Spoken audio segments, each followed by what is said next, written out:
سیدنا علی رضی اللہ عنہ نے اپنی فوج کو تیار کیا اور لڑائی کا حکم دیا، اور غالباً وہ جو تیاری ہو رہی تھی وہ اس وقت شام کے لیے ہو رہی تھی کہ درمیان میں ایک یہ واقعہ پیش آ گیا۔ ان کے سب سے زیادہ شدید مخالف اور انہیں اسلام سے خارج قرار دینے والے یہ خوارج، ان کے پاس سے راستے میں ایک جگہ گزر ہوا حضور اکبر صلی اللہ علیہ وسلم کے صحابی عبداللہ بن خباب بن ارت رضی اللہ عنہ کا۔ تو حضرت علی رضی اللہ عنہ تک اس زمانے میں یہ اطلاعات پہنچ رہی تھیں کہ جو خوارج ہیں یہ لوگ عام طور پہ اب فساد مچانے لگے اور لوگوں کا خون بہانے لگے ہیں، اور انہوں نے اپنی طاقت کا مظاہرہ کرنا شروع کر دیا ہے۔ کل کے چھوکرے، لونڈے اور نئے نئے جوان ہونے والے لڑکے ہیں، اور یہ خلافت کے خلاف اب کام کر رہے ہیں، لوگوں کے راستے بند کرتے ہیں، اور جو چیزیں اللہ نے حرام کی ہیں انہیں حلال سمجھتے ہیں اور حلال کو حرام سمجھنے لگے ہیں، اور یہ دین میں اپنے آپ کو مفتی اور قاضی سب کچھ تصور کرنے لگے ہیں۔ تو آپ اس کے متعلق کچھ سوچئے۔ اور پھر اوپر سے یہ واقعہ پیش آ گیا کہ عبداللہ بن خباب رضی اللہ عنہ کو انہوں نے شہید کر دیا۔ عبداللہ بن خباب رضی اللہ عنہ وہاں جا رہے تھے، اور راستے میں انہوں نے روکا اور پوچھا کہ کون ہو؟ انہوں نے کہا میں عبداللہ بن خباب، حضور اکبر صلی اللہ علیہ وسلم کی صحبت میں رہنے والا ہوں، اور تم لوگ یہ کیا کر رہے ہو، راستے روک رہے ہو؟ تو انہوں نے کہا کہ حضرت آپ کا راستہ نہیں روکتے، لیکن آپ ایک کام کریں، وہ یہ ہے کہ کوئی ایسی حدیث جو آپ نے اپنے والد سے سنی ہو اور انہوں نے رسول اللہ صلی اللہ علیہ وسلم سے سنی ہو، وہ بیان کر دیجیے۔ حضرت خباب بن الارت رضی اللہ عنہ بڑے مشہور مظلوم صحابہ کرام رضی اللہ عنہم میں سے ہیں۔ تو حضرت عبداللہ رضی اللہ عنہ نے کہا کہ میں نے اپنے والد حضرت خباب رضی اللہ عنہ سے سنا ہے کہ حضور اکبر صلی اللہ علیہ وسلم نے فرمایا کہ عنقریب میرے بعد فتنوں کا دور شروع ہو جائے گا۔ فتنہ عربی زبان میں کہتے ہیں جانچ کو، امتحان کو، اور فتنہ کہتے ہیں ایسی بڑی جانچ، اتنا بڑا امتحان پیش آ جائے کہ کسی شخص کو اپنا ایمان سنبھالنا اس میں مشکل ہو جائے، ایسا غم پڑ جائے، ایسی مصیبت اور تکلیف یا پریشانی آ جائے۔ تو حضور اکبر صلی اللہ علیہ وسلم نے فرمایا میرے بعد عنقریب فتنے اٹھیں گے، اور جو شخص اس میں بیٹھا رہے وہ زیادہ اچھا ہے بجائے اس کے کہ وہ اٹھ کھڑا ہو، اور جو کھڑا ہوا ہے وہ زیادہ بہتر ہے بنسبت اس شخص کے جو اس فتنے میں چلنے لگے، اور جو چل رہا ہے وہ شخص اس سے بہتر ہے جو دوڑ رہا ہے۔ تو یہ حدیث انہوں نے سنائی۔ اب یہ حدیث ان کے خلاف پڑتی تھی، اور انہوں نے کیا کیا، انہیں پکڑا اور لے کر چلے، اور سامنے سے ایک سور آ رہا تھا، تو دوسرے کسی خارجی نے اس سور کو مارا، اور ایسا مارا کہ اس کی جلد پھٹ گئی۔ تو ان کے سوچنے کا انداز دیکھو، اور شیطان کے بہکاوے میں آئے ہوئے لوگوں کے ایسے ہی کرتوت ہوا کرتے ہیں۔ ایک صحابی ابن صحابی رضی اللہ عنہ کو پکڑ کر لے جا رہے ہیں، یہ گناہ نہیں، اور وہ دوسرا اس سے کہتا ہے کہ دیکھو یہ جو سور ہے ممکن ہے کسی غیر مسلم کا ہو، تو غیر مسلموں کے مال جان کو نقصان پہنچانا یہ جائز نہیں ہے، کیونکہ حکومت ہماری ہے اور ہم اس کے پابند ہیں کہ یہودیوں اور عیسائیوں کو امن فراہم کریں۔ اور پھر اس نے کہا کہ یہ تم نے کیوں ایسے کیا ہے، جاؤ اور جس کافر کا بھی یہ سور ہے اسے راضی کرو اور اسے کچھ پیسے دو تاکہ وہ خوش ہو جائے۔ اور اس صحابی رضی اللہ عنہ کو پکڑ کے ساتھ چلتے رہے، اور آگے جب پہنچے تو ان میں سے ایک اور خارجی تھا بدبخت، اسے بھوک لگی ہوئی تھی، تو ایک کھجور درخت سے نیچے گری، اس نے اسے اٹھایا اور پھر اس کے بعد اپنے منہ میں ڈال لیا۔ تو دوسرے نے کہا بغیر اذن ولا ثمن، نہ تو تم نے اس درخت کے مالک سے اجازت لی ہے کہ کھجور کھاؤں یا نہ کھاؤں، اور نہ تم نے اس کے پیسے ادا کیے، تو اس نے اسی وقت منہ سے تھوک دیا کہ یہ حقوق العباد ہیں، ضائع ہو جائیں گے، اللہ کے یہاں جا کے جواب دینا پڑے گا۔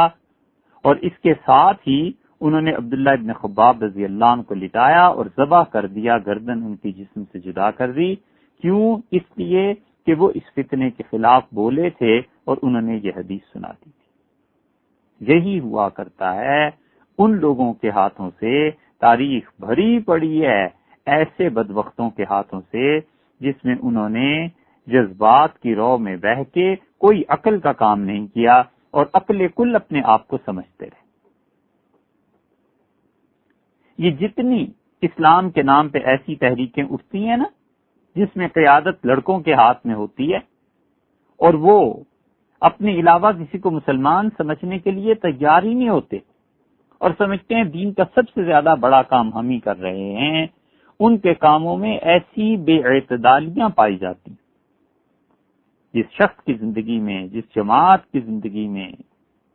اور جس معاشرے میں اعتدال نہیں رہتا، وہاں پر زندگی گزارنے کا کچھ فائدہ نہیں، وہاں کسی وقت بھی کچھ بھی ہو سکتا ہے۔ ایک طرف یہ خارجی اتنے محتاط متقی اپنے تئیں کہ ایک کھجور کا دانہ نہ کھائیں، اور دوسری طرف اتنا بڑا ظلم کہ عبداللہ ابن خباب رضی اللہ عنہ کو ذبح کر دیا، اور پھر اس کے بعد اس سے بھی زیادہ ظلم یہ کیا کہ ان کی اہلیہ بھی ساتھ تھیں، ان کے پاس آئے تو انہوں نے اللہ کا واسطہ دیا اور انہوں نے کہا مجھے کچھ نہ کہنا، دیکھو میرے یہاں بچے کی ولادت متوقع ہے، اللہ تتقون اللہ، خدا کا خوف نہیں تم میں۔ انہوں نے انہیں بھی ذبح کیا، اس کے بعد اس کا پیٹ چاک کیا، چھوٹے بچے کو نکالا اور اسے بھی مار دیا۔ یہ ہے بے اعتدالی کی راہ، اور یہ ہے کہ کوئی جب کسی معاشرے میں، کسی جماعت میں کسی کو چھوٹا بڑا نہ مانے تو چھوٹے اٹھ کے یہ حرکتیں کیا کرتے ہیں جب وہ کسی کو اپنا بڑا نہیں مانتے۔ ہمیشہ ایسے لوگوں سے بچنا چاہیے، ہمیشہ ایسے لوگوں سے دور بھاگنا چاہیے جو جذباتی طور پر امت کی، قوم کی قیادت کرتے ہیں۔ ہر زمانے میں جو بھی جذباتی قیادت، جبکہ اس کا خاص طور پہ تعلق مذہب سے ہو، اسلام سے ہو، تو یہ اسلامی جذباتی قیادتیں ہر زمانے میں جب بھی معاشرے کی رہنمائی کرتی رہی ہیں، انہوں نے معاشرے کو برباد کر کے چھوڑا ہے، تباہی کے دھانے پر پہنچا کے چھوڑا ہے۔ اس لیے کبھی ایسے شخص کے پیچھے نہ چلو جو مذہبی بھی ہو اور جذباتی بھی ہو اور اس کی زندگی میں اعتدال گم ہو جائے۔ ان کا بس چلے تو یہ ساری دنیا کو جہنم میں جھونک دیں، اس لیے کہ انہوں نے اپنے آپ کو اسلام کا مکمل طور پر وارث سمجھ لیا ہے کہ جو ہم کہیں سو وہ اسلام ہے اور ہمارے علاوہ کوئی مسلمان نہیں۔ یہ سب کے سب گمراہ لوگ یہ خارجیوں والی حرکتیں کرتے ہیں۔ اب دیکھو بھلا اس خاتون کو بھی ذبح کیا، ان کے بیٹے کو بھی۔ یہ وہ چیزیں تھیں کہ سیدنا علی رضی اللہ عنہ تک پہنچی اور انہیں اندازہ ہو گیا کہ میری حکومت میں یہ سب کچھ ہو رہا ہے، اور سیدنا علی رضی اللہ عنہ نے فیصلہ فرمایا کہ بجائے اس کے کہ میں پہلے شام والوں سے نپٹوں اور حضرت معاویہ رضی اللہ عنہ کے مقابلے میں جاؤں، ان سے نپٹنا پہلے ضروری ہے، کیونکہ یہ داخلی فتنہ ہے اور یہ لوگ حد سے بڑھتے چلے جا رہے ہیں، ان سے عوام کو تحفظ ملنا ضروری ہے۔ اور سیدنا علی رضی اللہ عنہ نے فوج کو ان کے خلاف تیار کیا اور آمنا سامنا ہوا۔ اس آمنے سامنے میں یہ ساری باتیں آپ کو تاریخ کی کتابوں میں مل جائیں گی، اور یہ تاریخ میں اس حد تک تواتر کے ساتھ روایات ہیں، اتنی روایات ہیں کہ ان کا انکار کرنا کلیتاً تاریخ سے اعتبار کو اٹھانا ہے۔ سیدنا علی رضی اللہ عنہ کی ان کا آمنے سامنے ہوا تو حضرت علی رضی اللہ عنہ نے کہا صحابہ کرام رضی اللہ عنہ سے کہ انہیں سمجھاؤ جا کے. حضرت ابو ایوب انصاری رضی اللہ عنہ گئے اور انہوں نے جا کر سمجھایا. حضرت قیس بن سعد بن عبادہ رضی اللہ عنہ گئے اور انہوں نے جا کر سمجھایا اور انہوں نے کہا نہ کرو، یہ جو کچھ تم کر رہے ہو ان چیزوں کا کچھ فائدہ نہیں. سعد بن مسعود جو عبداللہ بن مسعود رضی اللہ عنہ کے بھائی تھے، یہ لوگ آئے اور انہوں نے جا کر سمجھایا اور انہوں نے کہا یہ حرکتیں نہ کرو. دیکھو حکومت اور خلافت کے خلاف اٹھنا اور ٹکر لینا اور اپنے آپ کو سب کچھ سمجھنا، یہ تمہیں تباہی کے دھانے پر کھڑے ہو تباہ کر دے گا، برباد کر دے گا. یہی وہ چیزیں ہیں جن سے امام ابو حنیفہ رحمۃ اللہ علیہ نے ساری بحث کرنے کے بعد یہ نتیجہ نکالا اور انہوں نے کہا کہ گمراہ فرقوں کی ایک چیز، ایک بات، اس کی ایک علامت یہ بھی ہے، یہ اس پہ بھی ممکن ہے کسی جگہ پر بحث پھر آ جائے. حضرت امام ابو حنیفہ رحمۃ اللہ علیہ نے فرمایا کہ جتنے یہ گمراہ ہیں یہ سب کے سب امام وقت، حکومت وقت کے خلاف اٹھنے کو یہ جائز سمجھتے ہیں اور قتل کو جائز سمجھتے ہیں بغیر دو چیزوں کی تیاری کیے. ایک تو یہ کہ تم فرض کر لو کہ حکومت کو پلٹ دو گے تو حکومت سے لڑائی کے لیے تمہارے پاس اتنا اسلحہ ہے، تمہارے پاس اتنی طاقت ہے. یہ جتنی مذہبی جماعتیں اور قیادتیں جذبات پر مبنی باتیں کرتی ہیں نا، یہ کر دیں گے وہ کر دیں گے، ان کو پکڑ کے پوچھو تو صحیح کہ تم جو اتنی جذباتی قیادت عوام کو اپنے پیچھے چلا رہے ہو، کیا تمہارے پاس حکومت سے ٹکر لینے کے لیے طاقت ہے؟ امام ابو حنیفہ رحمۃ اللہ نے فرمایا اتنی طاقت یا حکومت کی اس سے زیادہ طاقت چاہیے پھر اٹھو. اور دوسری بات انہوں نے کہا جب تم ایک نظام کو بدلنا چاہتے ہو تو نظام کو بدلنے کے بعد کیا تمہارے پاس اتنے افراد، اتنے قوانین اور سب چیزیں ہیں کہ تم ایک اچھے نظام کو معاشرے کو دے سکو گے اور اسٹیبلشڈ گورنمنٹ تم قائم کر سکو گے؟ انہوں نے کہا یہ دو باتیں اگر نہیں پائی جاتی، ایک طاقت، قوت اور ایک چیز بہتر نظام، اس کا لانا، تو پھر ایسے لوگوں کا حکومت وقت کے خلاف اٹھنا حرام ہے، حرام. اس مذہبی جذباتی قیادت میں جتنے لوگ بھی مارے جائیں گے ان سب کا وبال، ان کی خون، عزت اور پیسہ اور مال، ان سب کا وبال اس شخص پر جا کر پڑے گا جو ان کی قیادت کر رہا تھا. ممکن ہے یہ باتیں بڑی تلخ لوگوں کو لگیں، لیکن سچی بات آپ تک پہنچانے کا جو فریضہ ہے اسے پورا کرنا چاہیے. اور وہ حقیقت ساری کتابیں اٹھا کر عقیدے کی دیکھ لو، ان میں امام ابو حنیفہ رحمۃ اللہ علیہ کا فتویٰ یہی ملے گا کہ امام صاحب رحمۃ اللہ علیہ نے فرمایا حکومت وقت کے خلاف خروج اور بغاوت جائز ہے دو شرطوں کے ساتھ. ایک شرط یہ کہ تمہارے پاس حکومت جتنی یا اس سے بڑھ کر طاقت ہو، اور دوسری یہ کہ تم نظام اس سے بہتر لا سکو. جب یہ چیزیں نہ ہوں تو یہ محض جذباتی قیادت اور تقریریں ہیں. بچنا چاہیے ایسے شرپسند لوگوں سے. ان ظالموں نے، خارجیوں نے یہی کیا سیدنا علی رضی اللہ عنہ کے خلاف. سیدنا علی رضی اللہ عنہ میں بہت حلم تھا، بہت حلم تھا، حلیم الطبع انسان تھے. ان جیسا حلم ان کے زمانے میں، ان کے معاشرے میں کسی شخص میں نہیں تھا. اتنا تمکنت کا مقام اور اتنا اپنے جذبات کو دبا کر سوچنا اور صحیح راہ پر قائم رہنا، یہ تین آدمیوں کے حصے میں یہ چیز آئی. حضور اقدس صلی اللہ علیہ وسلم کے صحابہ کرام رضی اللہ عنہم تمام کے تمام بلا کسی استثناء کے وہ اس پوری امت سے افضل تھے، لیکن ان تین آدمیوں کو کمال کا مقام اللہ نے دیا تھا. یہ کبھی مشکل سے مشکل موقع پر بھی جذبات کی رو میں نہیں بہہ گئے، بلکہ اپنے ہوش و حواس کو قائم رکھ کے غم، دکھ، تکلیف کو برداشت کیا اور صحیح فیصلہ کیا کہ ہمیں اس وقت کیا کرنا ہے. ایک حضرت ابوبکر رضی اللہ عنہ تھے، وہ تو سب کے قائد ہیں اس معاملے میں کہ حضور اقدس صلی اللہ علیہ وسلم کا انتقال ہو گیا،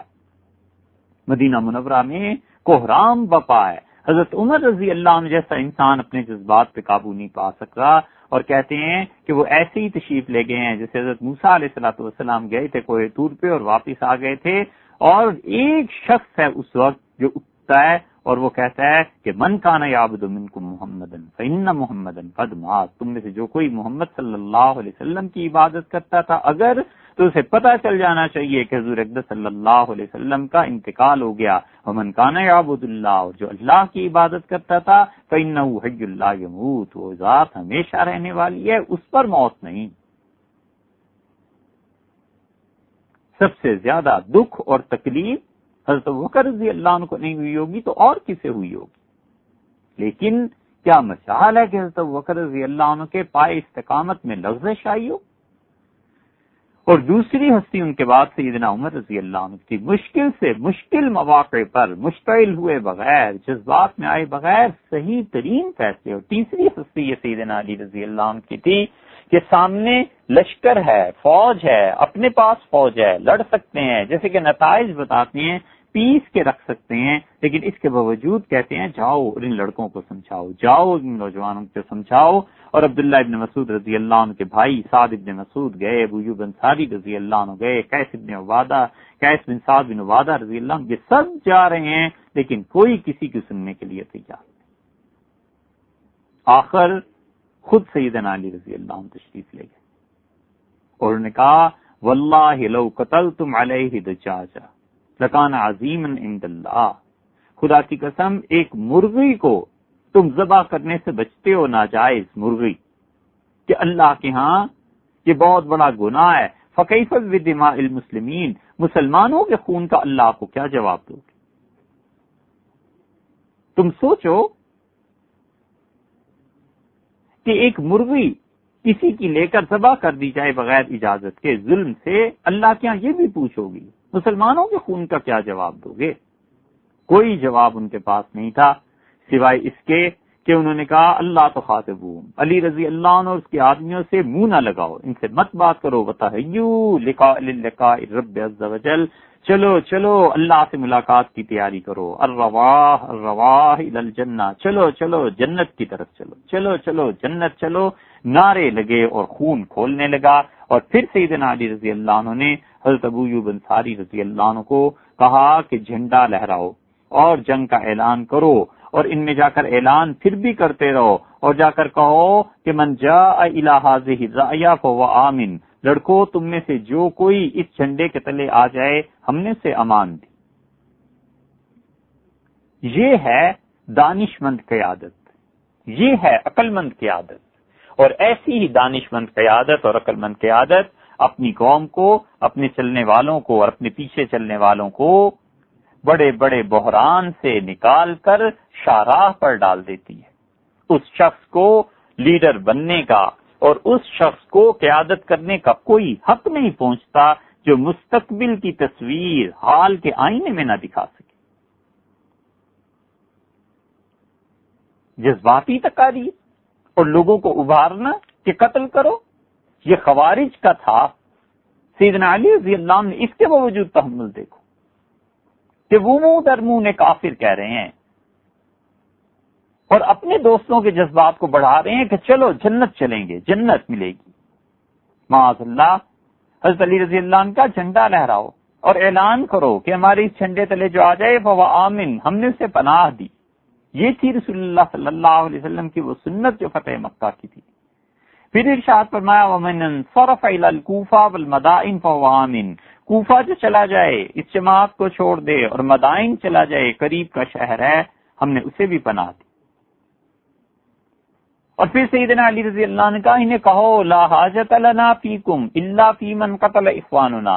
مجھے تم میں سے کسی کے خون اور کسی کی جان لینے کی ضرورت نہیں، ہم تمہیں بالکل کچھ نہیں کہیں گے، ہاں ان لوگوں کو ہمارے حوالے کر دینا جنہوں نے صحابہ کرام رضی اللہ عنہ کو قتل کیا ہے۔ یعنی مراد یہ تھی کہ جنہوں نے عبداللہ بن خباب بن ارت رضی اللہ عنہ کو قتل کیا ہے ان کے قاتل ہمارے حوالے کرو۔ اور سیدنا علی رضی اللہ عنہ نے کہا ابھی شروع نہ کرو جنگ، اور کثرت سے صحابہ کرام رضی اللہ عنہ جو ان کے ساتھ تھے اور تابعین وہ جا جا کر ان باتوں کو سمجھاتے رہے، کہتے رہے، اور جب یہ اعلانات شروع ہوئے وسیع پیمانے پہ تو 4000 آدمیوں کو اللہ نے توفیق دی، وہ لڑکے ادھر ٹوٹ کے آ گئے اور کچھ مدائن چلے گئے، کچھ کوفہ چلے گئے، اور ان کے ساتھ 1000 آدمی رہ گئے۔ عبداللہ بن وہب یہ تھا قائد ان کا، اور یہ قیادت کر رہا تھا۔ حضرت علی رضی اللہ عنہ اپنے گھوڑے پر سوار ہو کر اس کے پاس تشریف لے گئے۔ ذرہ برابر اس شخص میں بڑائی ہوتی، اپنے لیے، اپنے دل میں، اپنے جی میں کوئی کبر ہوتا، معاذ اللہ، کیسے جا سکتے تھے؟ اور تیر اندازوں کو آگے کیا اور اپنے ساتھیوں سے فرمایا کہ خبردار تیر نہیں چلانا، یہاں تک کہ اگر یہ لوگ ابتدا کریں تو پھر جواب دینا ہے، وگرنہ میں اور آگے جاؤں گا تاکہ اس سے بات کروں، یہ قتل و غارت گری نہ ہو، یہ خون نہ ہو۔ اور خوارج آگے بڑھے اور وہ دو ہی جملے بار بار کہہ رہے تھے، علی لا حکم الا اللہ، اللہ کے علاوہ کسی کی بات تسلیم نہیں، اللہ کے علاوہ کسی کی بات نہیں مانتے، ایسے جیسے سیدنا علی رضی اللہ عنہ کا خدا اور اللہ کوئی اور ہے۔ الرواح الرواح الی الجنہ، اور دوسرا نعرہ یہ تھا کہ چلو چلو جنت چلو، الرواح الرواح الی الجنہ، چلو چلو جنت چلو۔ اور پھر اس کے بعد انہوں نے تیر اندازی شروع کی اور سیدنا علی رضی اللہ عنہ نے حکم دیا، اور پھر فوج رہ ہی کتنی سکتی تھی اس کے سامنے، حکومت سے ٹکر لے کے کون سی کامیابی اس سے ہو سکتی تھی؟ اور پھر خوارج تھے وہ آئے اور انہوں نے نیزوں سے ان تابعین کو مارنا شروع کیا، اور ادھر سے بھی حضرت ابو ایوب انصاری رضی اللہ عنہ کہتے تھے کہ میں نے ایک لڑکے کو مارا ایک نیزہ، اور میں نے اسے کہا جب نیزہ اس کی جسم سے پار ہو گیا تو میں نے اسے کہا کہ اللہ کے دشمن جہنم میں جاؤ گے اب، تو کہتا ہے ستعلم اینا اولا بحاصلیہ، جہنم کی آگ پر کون چڑھے گا یہ تمہیں عنقریب پتا چل جائے گا، میں یا تم۔ حضرت علی رضی اللہ عنہ نے اپنی فوج کو ایک بات کہی، سیدنا علی رضی اللہ عنہ نے عجیب بات ارشاد فرمائی، انہوں نے کہا کہ دیکھو لڑنا ہے اور انہیں مارنا ہے، اور ان میں سے 10 آدمی بھی نہیں بچیں گے، اور میری فوج کے 10 آدمی بھی نہیں مارے جائیں گے۔ اور پھر سیدنا علی رضی اللہ عنہ نے ان لوگوں کو جب ہار گئے اور لاشوں کے ڈھیر لگ گیا تو حضرت علی رضی اللہ عنہ نے کہا کہ دیکھو ان میں کوئی ایسا آدمی ہوگا جس کا ہاتھ لجلجے گوشت کی طرح ہوگا، اور ان کا جو قائد تھا اس کو لوگوں نے جا کے دیکھا، حضرت ابو موسیٰ اشعری رضی اللہ عنہ کہتے تھے کہ میں نے اسے دیکھا اور ان سب کے چہروں پر سجدوں کے نشانات پڑے ہوئے تھے، بہت عبادت کرنے والے لوگ تھے یہ سارے کے سارے۔ حضرت ابو موسیٰ اشعری رضی اللہ عنہ کہتے ہیں کہ مجھ سے فرمایا کہ جاؤ اور جا کر ان میں ایک لاش ایسی دیکھو جو لاش ہوگی اور اس کا ایک ہاتھ ایسے جیسے نرم نرم گوشت ہوتا ہے ایسے ہوگا۔ تو ہم نے جا کر دیکھا، اور جب وہ لاش لے کر آئے تو سیدنا علی رضی اللہ عنہ سجدے میں گر گئے اور بہت دیر اللہ کے سامنے سجدہ کرتے رہے۔ حضرت علی رضی اللہ عنہ کے ایک ساتھی کہتے ہیں کہ ہم جب خوارج کی طرف جا رہے تھے تو سیدنا علی رضی اللہ عنہ نے ہماری فوج کو، ہم جو ان کی فوج میں تھے، ہمیں کہا، انہوں نے کہا یا ایھا الناس انی سمعت رسول اللہ صلی اللہ علیہ وسلم، لوگوں میں نے رسول اللہ صلی اللہ علیہ وسلم سے سنا ہے، آپ نے ارشاد فرمایا تھا کہ میری امت میں ایک گروہ ایسا ہوگا یقرؤون القرآن، جو قرآن کی اتنی اچھی تلاوت کیا کریں گے کہ تم صحابہ رضی اللہ عنہم ان کے قرآن پڑھنے کے مقابلے میں اپنی قرات کو بہت کم سمجھو گے، اور جتنی عمدہ نمازیں، جتنی کثرت سے وہ نمازیں پڑھیں گے تم سوچو گے ہم تو بہت کم نمازیں پڑھتے ہیں اور تم سے بڑھ بڑھ کے روزے رکھیں گے۔ اور قرآن پڑھنے کے بعد وہ یہ کہیں گے کہ قرآن ہمارے ہی لیے ہے، حالانکہ حال یہ ہے کہ قرآن کے خلاف ہوگا۔ اور کاش ان کو پتا چلتا کہ جو کچھ حضور اقدس صلی اللہ علیہ وسلم نے ان کے گمراہی کے متعلق فرمایا تھا تو یہ لوگ باز آ جاتے جو آج میرے خلاف اٹھ کھڑے ہوئے۔ اور آپ نے فرمایا رسول اللہ صلی اللہ علیہ وسلم نے مجھے بتایا تھا کہ علی تمہیں ان سے واسطہ پیش آئے گا، اور ان میں ایک آدمی ایسا ہوگا جس کے ایک بازو کی بجائے لجلجا گوشت لٹک رہا ہوگا اور اس پر بال سفید ہو جائیں گے. اور میں نے جب حضرت معاویہ رضی اللہ عنہ سے جنگ کی تو میں نے وہاں بھی تلاش کروایا تھا، کچھ نہیں تھا. لیکن جا کے ان میں دیکھو وَإِنِّي لَأَرْجُو أَن يَكُونُوا هَؤُلَاءِ الْقَوْمِ،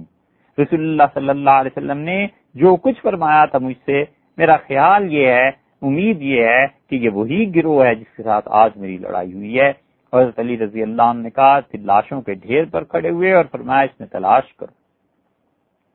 یہاں تک کہ ایک لاش نکلی. حضرت علی رضی اللہ عنہ کا صدق اللہ، سچ کا اللہ نے، وبلغ رسولہ، اور اس کے رسول صلی اللہ علیہ وسلم نے مجھ تک سچی بات پہنچائی. اس کا مطلب یہ ہے کہ اللہ نے اس بات کی خبر رسول اللہ صلی اللہ علیہ وسلم کو دی تھی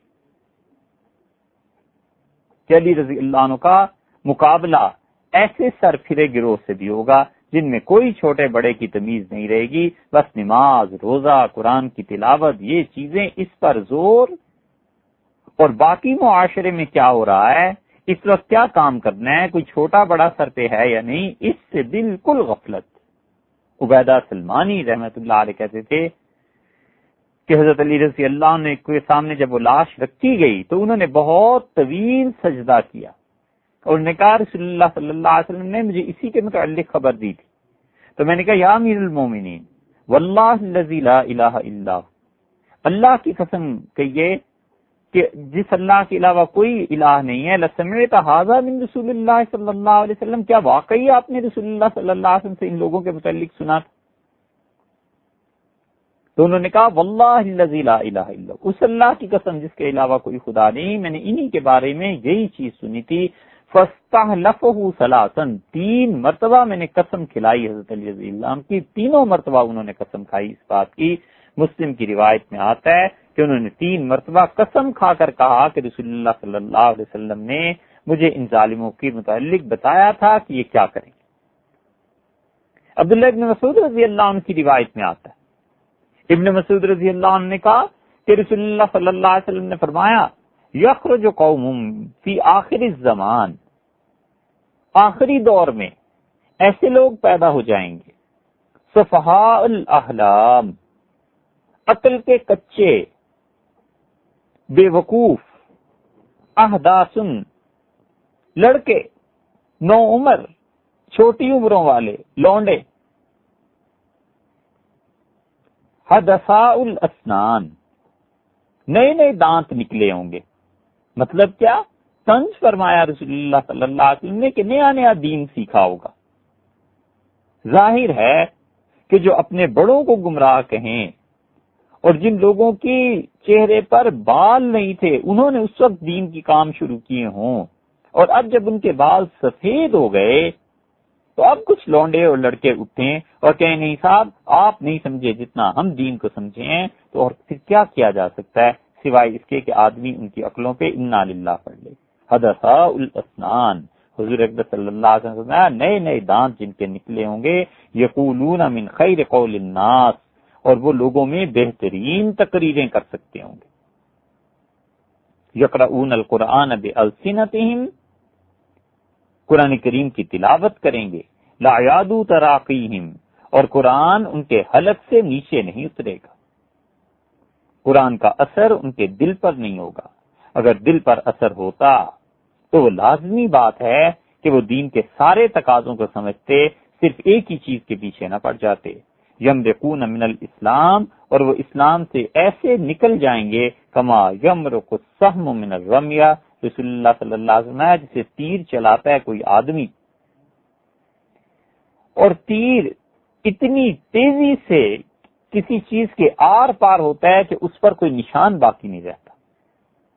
مثلا جانور کو تیر مارا تو اتنی تیزی سے نکل گیا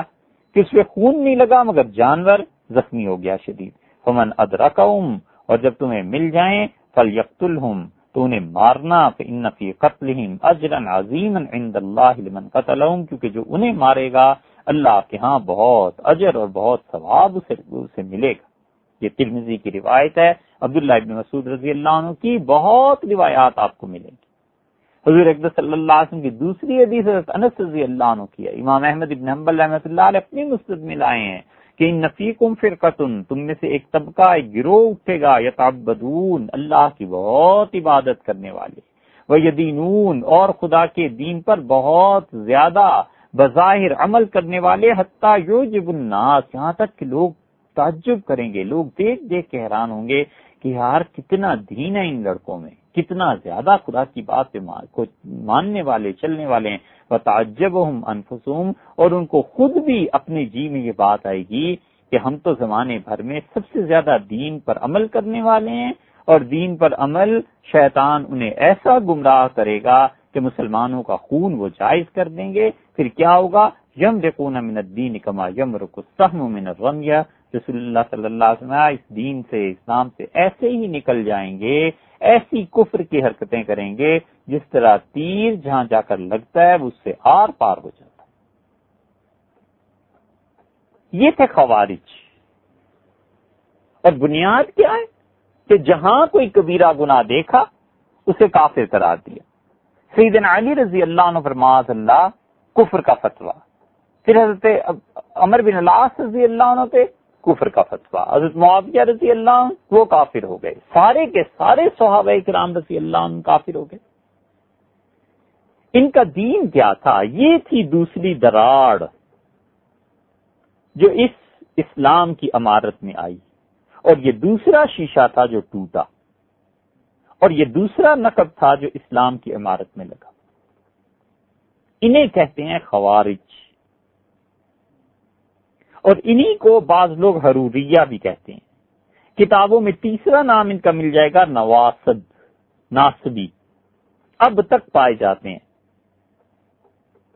شرات، شرات کا مطلب جنہوں نے اپنے آپ کو اللہ کے حوالے کر دیا ہو، اپنی زندگی، جان، مال سب بیچ دیا ہو کہ ہم خدا کے لیے مر جائیں گے، کھپیں گے۔ حکمیہ، مارکہ، مارکہ کیوں؟ یہ ہیں مارقین، دین سے نکل جانے والے، سیدنا علی رضی اللہ عنہ جو رسول اللہ صلی اللہ علیہ وسلم نے بتایا تھا۔ ان میں اور خوارج میں اور نواصب میں ذرا سا فرق بھی ہے۔ ناصبی اب بھی پائے جاتے ہیں، اور کئی کتابوں میں خارجی، ناصبی، حروری، شرات، حکمیہ، مارکہ یہ سب ایک ہی فرقے کے مختلف نام ہیں۔ یہ جب آپ مطالعہ کریں گے تو آپ کو ممکن ہے مشکل پیش آئے، اس لیے بتا رہے ہیں کہ جہاں جہاں یہ نام دیکھیں یہ سب ایک ہی فرقہ ہے۔ البتہ ان میں خوارج اور نواصب میں کچھ تھوڑا سا کبھی کبھی فرق ہو جاتا ہے۔ خوارج تو وہی ہے نا جو سیدنا علی رضی اللہ عنہ کے خلاف ہیں، یہ ناصبی سارے ہی اہل بیت کے خلاف ہیں، اور یہ ناصبی اب بھی پائے جاتے ہیں، اور یہ ناصبی وہ ہیں جن کا ذکر آگے آ جائے گا۔ پھر جب یہ اٹھے ہیں یہ لڑکے اور انہوں نے خلافت کے خلاف بغاوت کی تو ظاہر بات ہے کہ کچھ علاقے ان کے پاس آئے۔ یہ اس زوم میں چلے تھے کہ اسلامی حکومت قائم کریں گے، اور یہ اس زوم میں چلے تھے کہ خلافت راشدہ کے خلاف اٹھ کر ایک نیا نظام قائم کریں گے، اور اللہ نے ان کے منصوبوں کو برباد کر دیا۔ اور پھر جب انہوں نے یہ کچھ کہا تو پھر لازمی بات تھی ان کے لیے کہ اپنا عقیدہ، کوئی اپنا دین بھی بناتے، پھر انہوں نے عقائد میں دخل دیا، اور ان کے عقیدے باقاعدہ آئے۔ اسی لیے ہم نے کہا کہ حضور اقدس صلی اللہ علیہ وسلم جس شیشے کو قائم کر کے گئے تھے یہ دوسری مرتبہ شیشہ ٹوٹا ان سے، اور پھر ان کے کئی فرقے آگے بنتے چلے گئے۔ ان میں سے کچھ کا مذہب اور مسلک کیا تھا؟ مثلا یہ جتنے بھی خارجی تھے یہ سب کے سب اس بات پر متفق تھے، معاذ اللہ، یعنی 98% کہہ لیجئے، یہ سب اس بات پر متفق تھے کہ علی، عثمان، ابو موسیٰ اشعری، عمر بن العاص، عائشہ، معاویہ، طلحہ، زبیر،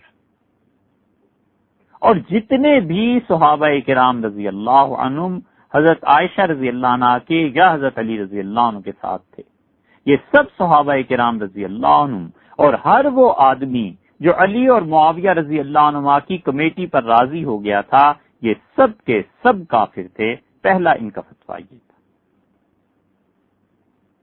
والاکفار بارتکاب الذنوب، اور کہتے تھے کوئی بھی آدمی جو کبیرہ گناہ کرتا ہے وہ کافر ہو جاتا ہے۔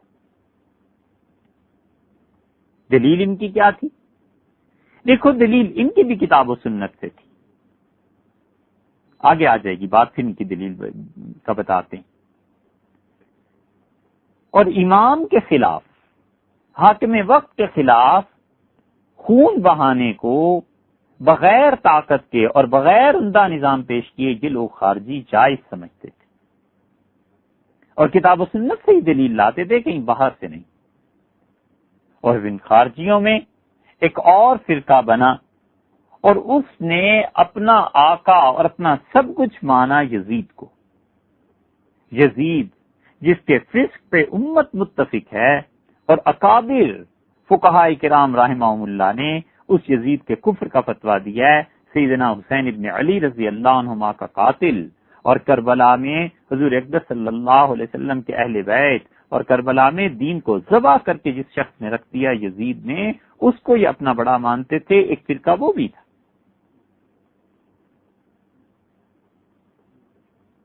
اور ایسے تھے جنہوں نے پوری امت کو کافر قرار دیا۔ مثلا ان میں ایک فرقہ تھا محکمہ، اور محکمہ یہ شرات کا مطلب جنہوں نے اپنے آپ کو اللہ کے ہاتھ پر بیچ دیا۔ اور ان کے ساتھ نہروان کی جنگ میں، نہروان کے میدان میں جنگ ہوئی تھی حضرت عروہ رحمۃ اللہ علیہ کی۔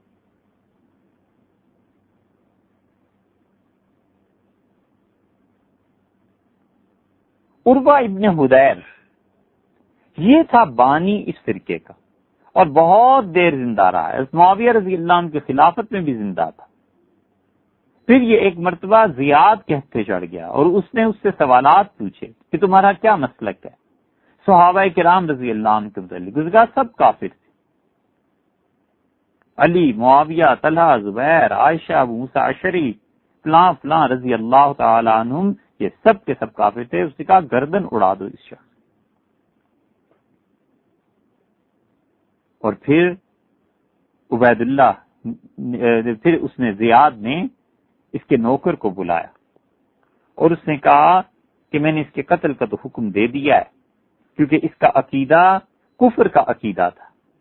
لیکن یہ بتاؤ کہ تم نے اس کی خدمت کتنے عرصے کی ہے؟ اس نے کہا 20 سال۔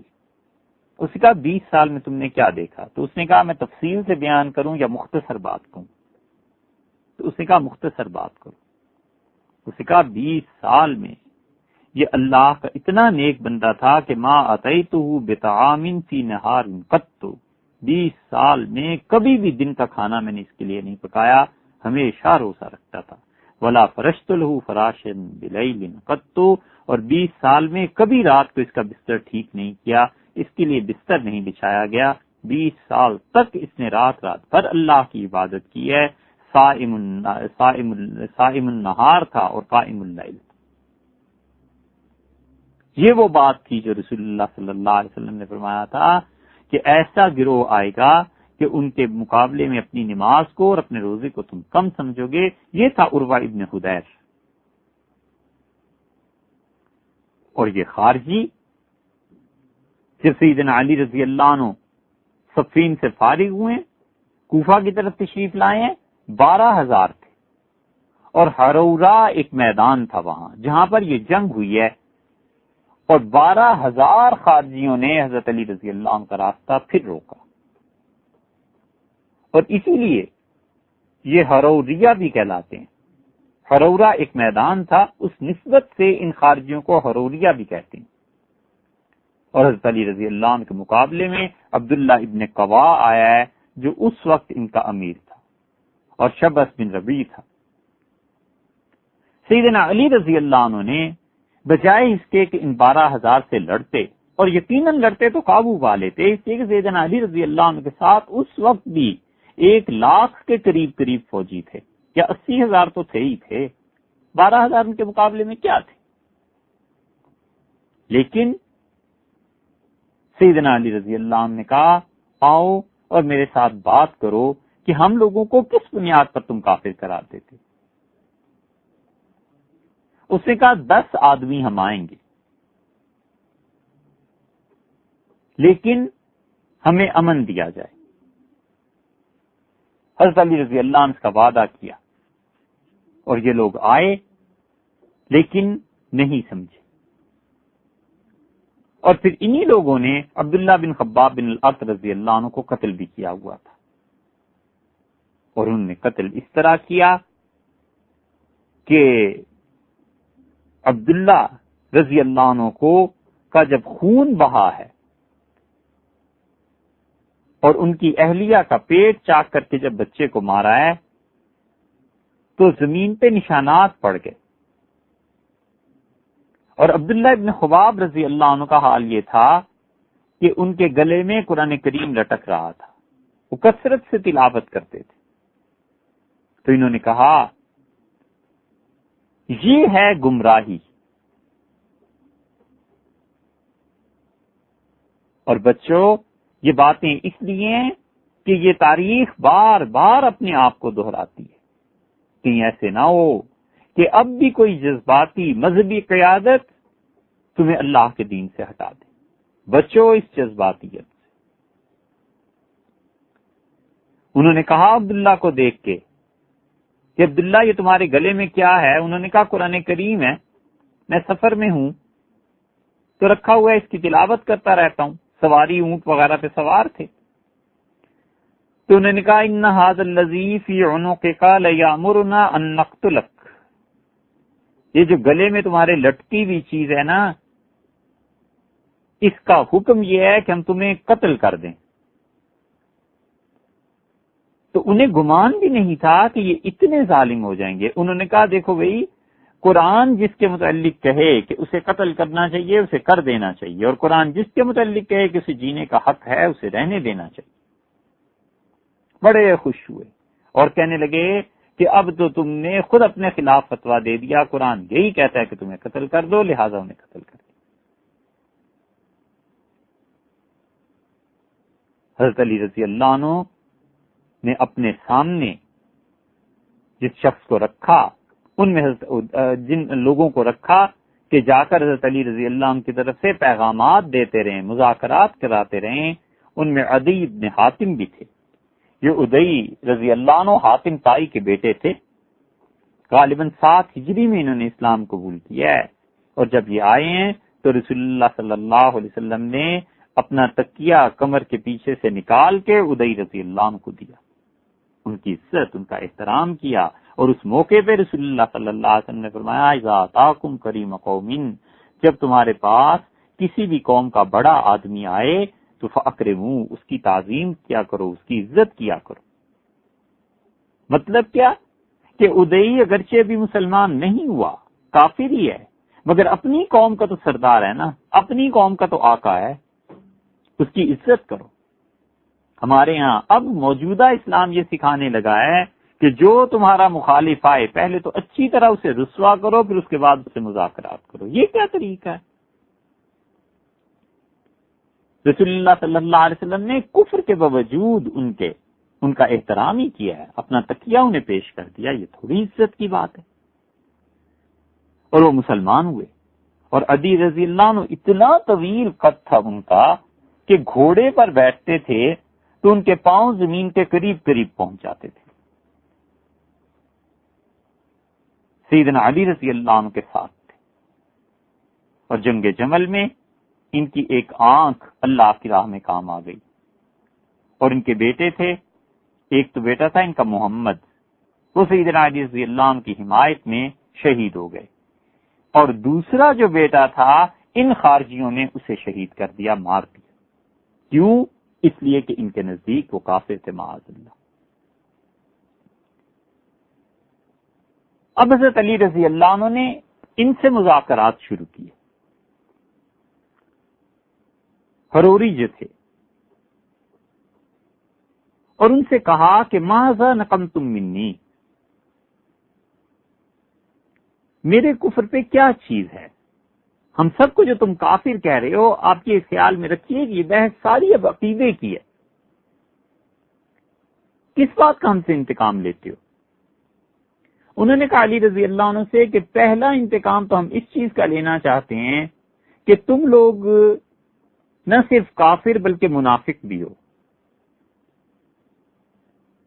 اور وہ یہ ہے کہ ہم نے جنگ جمل میں تمہارے لشکر میں رہ کر، تمہارے جھنڈے کے نیچے رہ کر لڑے،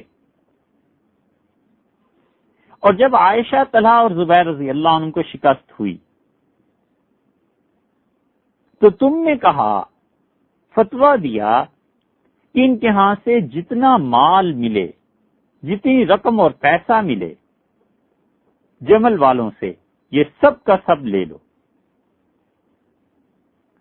اور پھر تم نے کہا کہ ان کی عورتوں کو باندیاں نہیں بنایا جا سکتا اور ان کے بچوں کو، ان کے آدمیوں کو غلام نہیں بنانا۔ تو تم نے یہ کیا کیا؟ جنگ کا اصول یہ ہے، یہ ان کی مطلب ایگزیکٹلی الفاظ یہ نہیں ہیں، لیکن ان کے کہنے کے جو مفہوم ہے وہ آپ کے سامنے پیش کیا جا رہا ہے۔ انہوں نے کہا جنگ کا اصول یہ ہے کہ جب ہم کسی دوسرے لشکر پر فتح پاتے ہیں تو جب ان کا مال غنیمت قرار دیا جائے تو ان کی عورتیں خود بخود باندیاں ہو جاتی ہیں اور ان کے مردوں کو غلام بنایا جاتا ہے۔ حضور اقدس صلی اللہ علیہ وسلم کے ہاں بھی یہی رہا ہے، اور تم نے آ کر یہ فرق کیا کہ پیسے تو لے لو اور عورتوں اور مردوں کو چھوڑ دو۔ یہ ہے تمہاری منافقت، معاذ اللہ۔ سیدنا علی رضی اللہ عنہ سے مخاطب حضرت علی رضی اللہ عنہ نے فرمایا، تم میرے ہی لشکر کے نیچے جمل والوں سے لڑ رہے تھے تو تم نے پہلے فتویٰ دیا میرے کفر کا، تو کیا یہ مناسب نہیں تھا کہ پہلے مجھ سے ہی آ کے پوچھ لیتے کہ میں نے کس بنا پر ان کے مال کو ناجائز قرار دیا اور ان کی عورتوں اور ان کے آدمیوں کو غلام اور باندی بنانا جائز قرار نہیں دیا؟ اور پھر فرمایا، میں تمہیں اب بتا دیتا ہوں، بات یہ ہے کہ جمل والے جب بصرہ پہنچے تھے تو بصرہ جو تھا وہ میری حکومت کے تحت تھا، انہوں نے وہاں پر قبضہ کیا اور ان کی فوج نے وہاں کا بیت المال لوٹ لیا تھا، تو یہ قوم کا پیسہ تھا جو وہاں لٹا ہے۔ جب ہم نے ان پر غلبہ پایا تو میں چاہتا تھا کہ وہ پیسہ جو تمام مسلمانوں کا تھا ان کے پاس ہے، اس کو چھین لیا جائے، اور وہ لے کر میں نے بیت المال میں داخل کر دیا۔ اور جہاں تک عورتوں اور چھوٹے بچوں کا تعلق ہے، عورتوں اور بچوں نے ہم سے تو لڑائی نہیں کی، یاد رکھو وہ مسلمان ہیں، اور یہ میری خلافت کے دور میں جہاں پر لڑائی ہوئی ہے یہ دارالاسلام ہے، دارالکفر نہیں ہے، اور ان میں سے کوئی ایک شخص ایسا نہیں تھا جو مرتد ہوا ہو۔ تو جب نہ انہوں نے کفر کیا نہ ارتداد کیا تو میں آخر کس بنیاد پہ انہیں اپنا غلام بنا لیتا؟ کمال ہے سیدنا علی رضی اللہ عنہ کا کہ جن کی تلواروں سے جن کے خون سے ان کی تلواریں اور ان کے خون سے ان کی تلواریں رنگی ہوئی ہیں، ان کے بارے میں بھی جب بات کی ہے تو کتنی حق اور انصاف کی بات کی ہے۔ حضرت علی رضی اللہ عنہ کا نہ وہ کافر تھے نہ وہ مرتد تھے، وہ مسلمان ہی تھے۔ آخر کس قانون اور قاعدے کے تحت میں انہیں اپنا غلام اور باندیاں بنا لیتا؟ اس پہ خارجی چیخنے لگے تو سیدنا علی رضی اللہ عنہ نے ایسی سخت بات کہی جس پہ وہ پہنچ کے چپ ہو گئے، اور پھر جب کوئی حد سے بڑھ جائے تو ایسی بات کہنی ہی پڑتی ہے۔ سیدنا علی رضی اللہ عنہ نے کہا، لو ابہت لکم النساء،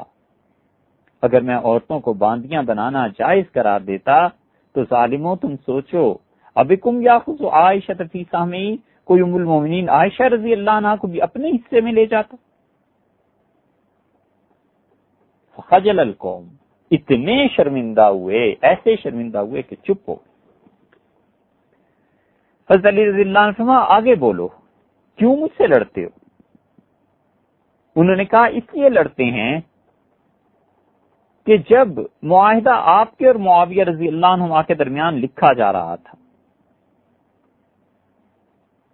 تو تم نے اپنے نام کے ساتھ امیر المومنین کا لفظ مٹا دیا۔ سیدنا علی رضی اللہ عنہ نے انہیں وہی کچھ کہا جو اس سے پہلے آپ سن چکے ہیں کہ انہوں نے کہا حدیبیہ میں رسول اللہ صلی اللہ علیہ وسلم نے بھی اپنے نام کے ساتھ سے رسول اللہ کا لفظ مٹا دیا تھا. اور سہیل ابن عمر جو آئے تھے انہوں نے یہ کہا تھا رضی اللہ عنہ، وہ اس وقت مسلمان نہیں تھے. سہیل رضی اللہ عنہ نے کہا لو علمت انک رسول اللہ، اگر میں یہ بات مان جاؤں کہ آپ واقعی اللہ کے رسول ہیں، اگر ہم یہ مان جائیں لما نازعتک، تو ہم کیوں آپ سے لڑتے؟ کوئی لڑائی کی ضرورت ہی نہیں تھی، بلکہ تم اپنا نام لکھو اور اپنے والد کا نام لکھو. تو رسول اللہ صلی اللہ علیہ وسلم نے فرمایا کہ لکھو ھذا ما صالح علیہ، یہ وہ صلح نامہ ہے جس پر اتفاق ہوا ہے محمد بن عبداللہ کا اور سہیل ابن عمر کا رضی اللہ عنہ. اور پھر فرمانے لگے کہ تم میرے امیر المومنین کے لفظ کے مٹانے پر اعتراض کرتے ہو، تو کیا رسول اللہ صلی اللہ علیہ وسلم کے رسول اللہ مٹانے پر بھی اعتراض کرو گے؟ وَأَخْبَرَنِي رسول اللہ صلی اللہ علیہ وسلم، اور تم مجھ سے اب بات کر رہے ہو حدیبیہ کے دن رسول اللہ صلی اللہ علیہ وسلم کے نام کے ساتھ جب رسول اللہ مٹایا گیا تھا تو اسی دن انہوں نے مجھ سے فرما دیا تھا کہ لی منہم یوما مثل ذلک، علی تیری زندگی میں بھی ایک دن ایسا آئے گا. آگے بولو. اب پھر چپ ہو گئے، پھر شرمندہ. بڑوں کے کام میں جو حکمت ہوتی ہے وہ ہر آدمی کی سمجھ میں نہیں آ سکتی. آخر یہ کیسے ممکن ہے کہ کوئی آدمی بہترین گوشت تیار کرے، کڑاہی گوشت بنا لے، چکن بنا لے، اور پھر اسے کھانے کے لیے گدھوں کے سامنے رکھ دے؟ گدھے کو کیا معلوم کہ گوشت کا کیا ذائقہ ہے؟ سیدنا علی رضی اللہ عنہ کے جو کام تھے ان کی حکمت تک یہ بچے پہنچ سکتے تھے؟ انہوں نے فرمایا آگے چلو، کس بات پر ہم کافر ہیں؟ انہوں نے کہا اس بات پر کہ اگر تم خلافت کے اہل تھے تو تم نے کیوں کہا کہ ابو موسیٰ اشعری رضی اللہ عنہ تمہارا فیصلہ کریں گے؟ اور اگر تمہیں پتہ ہے کہ تم خلافت کے اہل نہیں ہو تو پھر جب آپ خود سمجھتے ہیں کہ خلافت کے اہل نہیں ہیں تو آپ کے علاوہ جو لوگ ہیں انہیں تو زیادہ حق پہنچتا ہے کہ تمہیں کہیں تم خلیفہ نہیں ہو تو خلافت چھوڑتے کیوں نہیں؟ کیا خوبصورت بات حضرت علی رضی اللہ عنہ نے کی. انہوں نے کہا انما اردت بذلک النصف معاذ، دیکھو جب خلافت پہ اختلاف ہوا ہے تو میں نے چاہا کہ معاویہ رضی اللہ عنہ تک انصاف کی بات پہنچے، اور انصاف اسی صورت میں ممکن تھا کہ وہ اپنا ایک نمائندہ مقرر کر دیں اور میں اپنی خلافت پر اصرار کرنے کی بجائے ایک نمائندہ مقرر کر دوں تاکہ دونوں بیٹھ کر کچھ طے کر لیں. حالانکہ مجھے پتا ہے کہ معاویہ رضی اللہ عنہ میری خلافت پہ راضی نہیں. اور پھر فرمایا کہ اگر میں ان کی رعایت نہ کرتا اور میں اکیلا ہی دعویٰ کروں کہ میری ہی خلافت ہے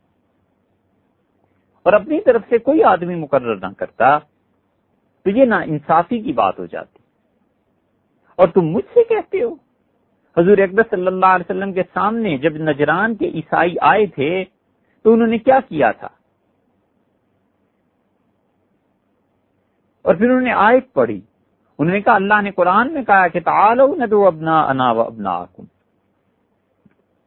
اے محمد صلی اللہ علیہ وسلم ان سے کہیے کہ میں اپنے بیٹوں کو بلاتا ہوں، تم اپنے بیٹوں کو بلاؤ، ونساءنا ونساءکم، تم اپنی عورتوں کو بلاؤ، ہم اپنی عورتوں کو بلاتے ہیں، اور ہم خود بھی آتے ہیں، تم بھی آؤ، اور ہم اللہ کے سامنے گڑ گڑاتے ہیں اور اللہ کے سامنے رو رو کے یہ کہتے ہیں کہ اللہ ہم مسلمانوں اور عیسائیوں میں سے جو کوئی بھی جھوٹا ہے اپنی لعنت اس پہ ڈالتے. تو انہوں نے کہا کہ رسول اللہ صلی اللہ علیہ وسلم اگرچہ حق پر تھے اور اللہ کے رسول تھے، لیکن جب عیسائیوں کے ساتھ اختلاف ہوا تو انہوں نے یہ نہیں کہہ دیا کہ اللہ میں گڑگڑاتا ہوں لعنت عیسائیوں پر جا کر پڑے،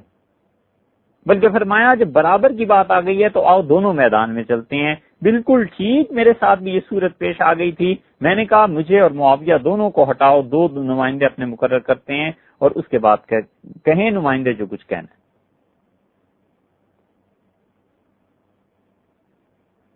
اس پہ بھی چپ ہو گئے. اب شرمندہ جب ہوئے تو انہوں نے کہا چوتھی بات اعتراض یہ ہے کہ یہ جو دونوں آدمی آپ نے مقرر کیے، عمر بن العاص ادھر سے اور ادھر سے ابو موسیٰ اشعری رضی اللہ عنہ، یہ دونوں بھی کافر ہیں، کیونکہ اللہ نے قرآن میں کہا ہے کہ ان الحکم الا للہ، اللہ کے علاوہ کسی کا حکم نہیں ماننا. تو یہ حکم دیں گے نا دونوں مل کے کہ خلافت علی کی ہے یا معاویہ رضی اللہ عنہ کی ہے یا کسی اور کی ہے، جو کچھ بھی کریں گے تو تم ان کا حکم مانو گے، اللہ کا حکم تو نہیں مانا. تو اللہ نے کہا اللہ کے علاوہ کسی کا حکم زندگی میں نہیں ماننا. تو سیدنا علی رضی اللہ عنہ نے کہا تمہیں یاد ہے، تم تک یہ بات پہنچی ہے کہ رسول اللہ صلی اللہ علیہ وسلم بنو قریظہ کے یہودیوں کے بارے میں خود فیصلہ فرما سکتے تھے، لیکن اس کے باوجود انہوں نے کہا کہ سعد ابن معاذ کو بلاؤ، اور یہودی اور رسول اللہ صلی اللہ علیہ وسلم دونوں راضی ہو گئے کہ سعد ابن معاذ جو کچھ فیصلہ کریں گے ٹھیک ہے. تو قریظہ کا یہودیوں کا، قریظہ کے جو یہودی تھے سعد رضی اللہ عنہ کے دوست تھے اور رسول اللہ صلی اللہ علیہ وسلم کے صحابی تھے، تو دونوں نے ایک شخصیت پر اتفاق کر لیا. اور رسول اللہ صلی اللہ علیہ وسلم اگر چاہتے تو اتفاق نہ کرتے. میں نے اسی چیز پر عمل کیا، اور رسول اللہ صلی اللہ علیہ وسلم اگر چاہتے تو بنو قریظہ کو ختم کر دیتے. کون تھا جو نبی کریم صلی اللہ علیہ وسلم کو روک سکتا؟ لیکن حکم رسول اللہ صلی اللہ علیہ وسلم قد حکم بالعدل، لیکن نبی کریم صلی اللہ علیہ وسلم نے انصاف کی بات فرمائی تھی اور فرمایا بنو قریظہ کے یہودیوں تمہارا اور میرا جھگڑا ہے، بولو ایک تیسرا آدمی لے آؤ جو ہمارا فیصلہ کر دے. انہوں نے کہا سعد، تو رسول اللہ صلی اللہ علیہ وسلم سعد مجھے بھی منظور ہے. تو میں نے اپنے پاس سے کوئی کام نہیں کیا، میں نے تو وہی کچھ کیا ہے جو رسول اللہ صلی اللہ علیہ وسلم نے کیا تھا کہ انہوں نے بھی نمائندہ مقرر کیا، میں نے بھی. اب تمہیں کس بات پر، کیسے ہم کافر ہو گئے؟ ان 4 سوالات اور اس مذاکرات اور اس بحث کے بعد چپ ہو گئے، اور 12,000 آدمیوں میں سے اس گروہ میں سے اکثر نے یہ کہا کہ اللہ کی قسم ہم غلطی کرتے. انہوں نے کہا امیر المومنین توبہ کرتے ہیں. سیدنا علی رضی اللہ عنہ 1,00,000 کے لشکر لیے کھڑے ہیں، اگر وہ چاہتے ہلنے نہ دیتے اپنی جگہ سے اور مار دیتے. حضرت علی رضی اللہ عنہ نے فرمایا تم میں سے جس نے بھی توبہ کر لی وہ میرا بھائی ہے، میرے لشکر میں آ جاؤ. 8,000 آدمی وہاں سے چھوڑ کے چل پڑے، 4,000 باقی رہ گئے عبداللہ ابن وہب کے ساتھ، اور حرقوس بن زہیر تھا ان کے ساتھ.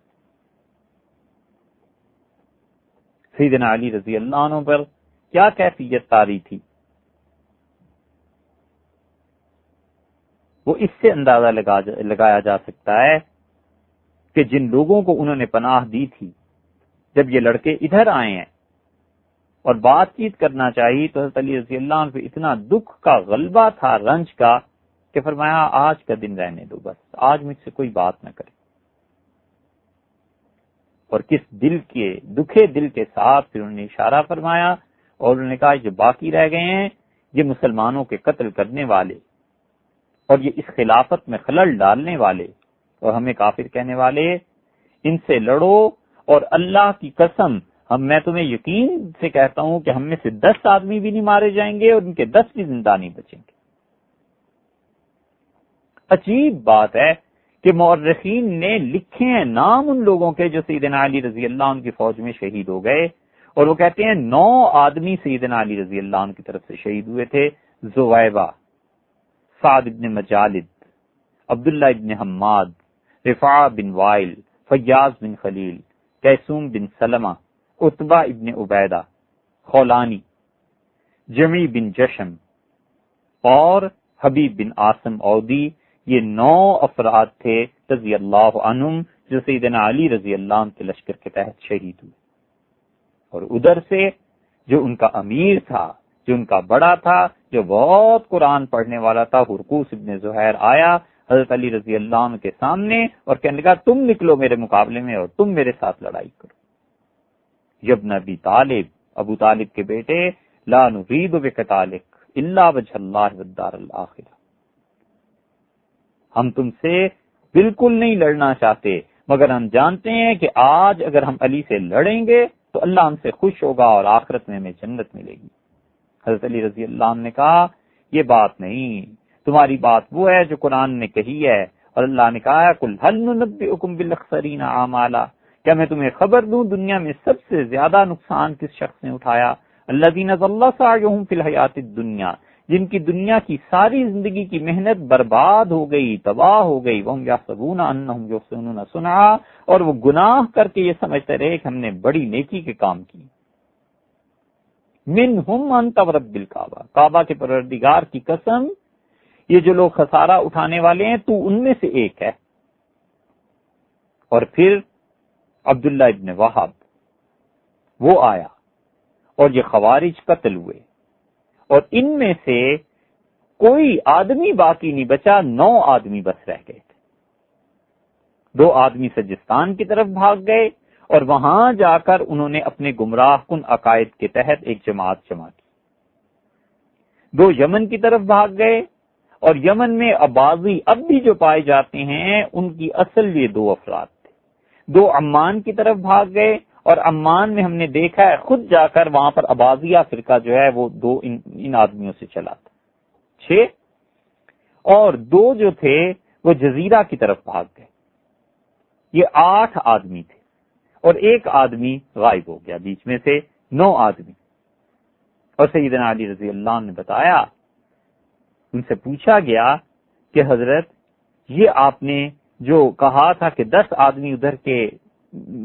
باقی نہیں رہیں گے تو 9 رہے، اور ہمارے بھی واقعی 9 ہی شہید ہوئے ہیں۔ انہوں نے کہا حضور اقدس صلی اللہ علیہ وسلم نے مجھے یہی بتایا تھا کہ تمہارے 10 آدمی بھی نہیں مارے جائیں گے، اور ان کے 4000 میں سے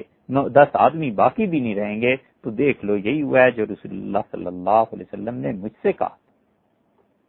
اور پھر سیدنا علی رضی اللہ عنہ گئے ہیں کوفہ، اور اس کے بعد ان کی شہادت ہو گئی۔ یہ تھی عقیدے کی وہ بحث، اور اسلام کا شیشہ جو ٹوٹا ہے دوسری مرتبہ، یہ خوارج تھے۔ ان کے بہت سے فرقے بنے، اور جس فرقے کو دیکھو اس کا نیا عقیدہ تھا، اور ان میں اس بات پر اتفاق ہو گیا کہ جو کوئی بھی کبیرہ گناہ کا مرتکب ہوگا وہ کافر۔